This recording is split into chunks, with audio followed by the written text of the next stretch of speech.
हिंदी पाठ योजना चैनल के अंतर्गत आज हम कक्षा 8 की कविता सूरदास के पद का अध्ययन करेंगे, जिसके कवि हैं सूरदास।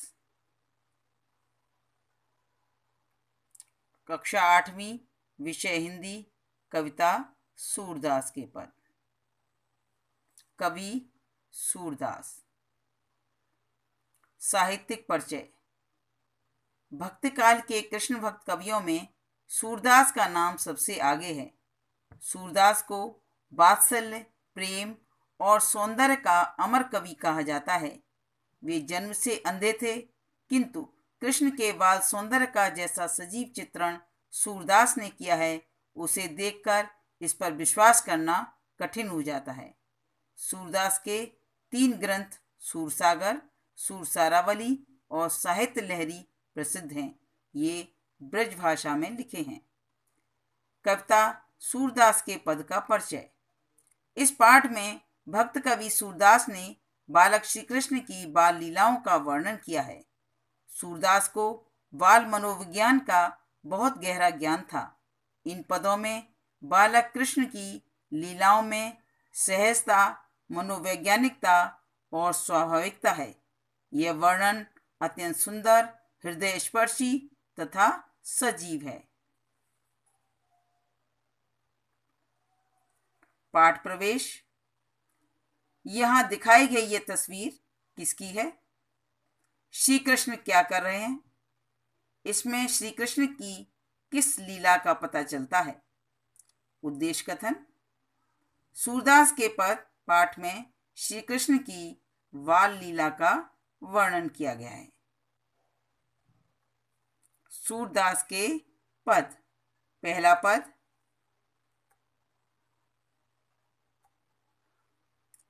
मैया कबही बढ़ेगी चोटी, किती बार मोहि दूध पियत भई, यह अजऊ है छोटी। तू तो कहत बल की बेनी ज्यों, वह है लांबी मोटी। काढ़त गुहत नेवावत जहें, नागिन सी भुई लोटी। कांचो दूध पियावत पचपच, देत न माखन रोटी। सूरदास चिरजीवों दो भैया, हर हलदर की चोटी।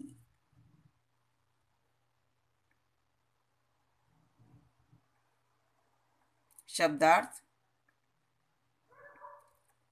कवई का कप, पियत का पीते हुए, अजहू का आज भी, कांचों को कच्चा, चिरजीवों का चिरंजीव रहो, बेनी का चोटी। प्रसंग। प्रस्तुत पद में कवि सूरदास ने उस समय का वर्णन किया है जब बालक श्री कृष्ण कच्चा दूध पीने के बाद अपनी चोटी छूकर देखते हैं कि यह अभी तक छोटी ही है। वे चोटी बड़ी करने के लिए ही दूध पीते हैं। यही शिकायत करते हुए वे माँ यशोदा से कहते हैं। भावार्थ। श्री कृष्ण कहते हैं, हे माँ, मेरी चोटी कब बढ़ेगी? मैं तो काफी दिनों से दूध पी रहा हूँ, परंतु आज भी यह छोटी ही है। माँ, तुमने तो कहा था कि दूध पीने से यह बलराम भैया की चोटी की तरह लंबी और मोटी हो जाएगी तथा बार बार नहलाते, कंघा करते समय और गूंथते समय ये नागिन के समान जमीन पर लौटने लगेगी। माँ, तुम मुझे पुचकार पुचकार कर कच्चा दूध पिलाती रहती हो, परंतु मक्खन रोटी खाने को नहीं देती हो। कवि सूरदास कहते हैं, बालक श्री कृष्ण की ऐसी बातें सुनकर माँ यशोदा आशीर्वाद देती हैं कि कृष्ण और बलराम की जोड़ी चिरकाल तक बनी रहे, दोनों अमर रहें। दूसरा पद। तेरे लाल मेरो माखन खायो, दोपहर दिवस जान घर सूनो। ढूंढ ढंढोर आप ही आयो, खोल किवाड़ पैठ मंदिर में। दूध दही सब सखन खवायो, ऊखल चढ़सी के को लीनो। अनभावत भुई में ढरकायो, दिन प्रतिहान हानि होती गोरस की। यह ढोटा कोने ढंग लायो, सूर श्याम को हटक न राखें। ते ही पूत अनोखो जायो।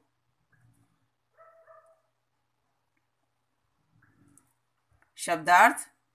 पैठ का अर्थ बैठकर, सीके का छींका जिसमें दूध दही टांगे जाते हैं, भुई का जमीन, गोरस का दूध से बने पदार्थ, ढोटा का बेटा, हटके, मना करना।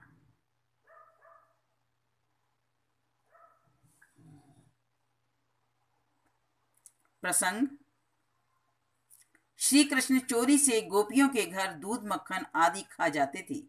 उनकी इस आदत से परेशान एक गोपी माता यशोदा से शिकायत करती है।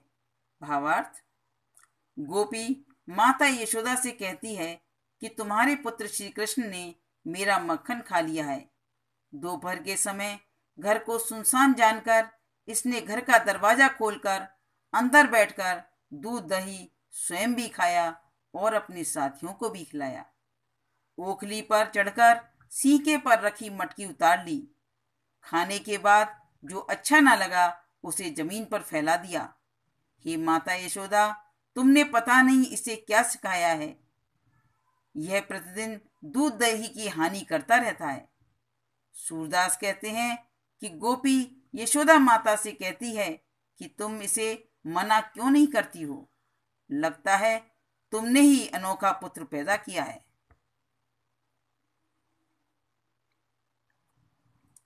अर्थग्रहण संबंधी प्रश्न। पहला प्रश्न, बालक कृष्ण माता यशोदा से क्या पूछते हैं। दूसरा, चोटी बढ़ाने के लिए कृष्ण को क्या क्या करना पड़ता है। तीसरा, श्री कृष्ण के भाई कौन थे। चौथा, बालक श्री कृष्ण किस लोभ के कारण दूध पीने के लिए तैयार हुए। पांचवा, मक्खन चुराते और खाते समय श्री कृष्ण थोड़ा सा मक्खन बिखरा क्यों देते थे। प्रश्न 6, श्री कृष्ण के लिए 5 पर्यायवाची शब्द लिखिए। अगला प्रश्न, श्री कृष्ण माखन चुराकर खाते थे इसलिए उनको माखन चोर कहा गया है। इसी प्रकार निम्न वाक्यांशों के लिए एक एक शब्द लिखिए। काम से जी चुराने वाला, अधिक बोलने वाला, दूर की सोचने वाला और महीने में एक बार होने वाला। गृह कार्य: किसी ऐसी घटना के विषय में लिखिए जब माँ के मना करने पर भी घर में उपलब्ध किसी स्वादिष्ट वस्तु को आपने चुपके चुपके थोड़ा बहुत खा लिया हो और चोरी पकड़े जाने पर कोई बहाना भी बनाया हो। अपनी आप बीती की तुलना श्री कृष्ण की बाल लीला से कीजिए। आशा है आपको ये पाठ योजना पसंद आई होगी। यदि आपको ये पाठ योजना पसंद आए तो लाइक व सब्सक्राइब कीजिए। धन्यवाद।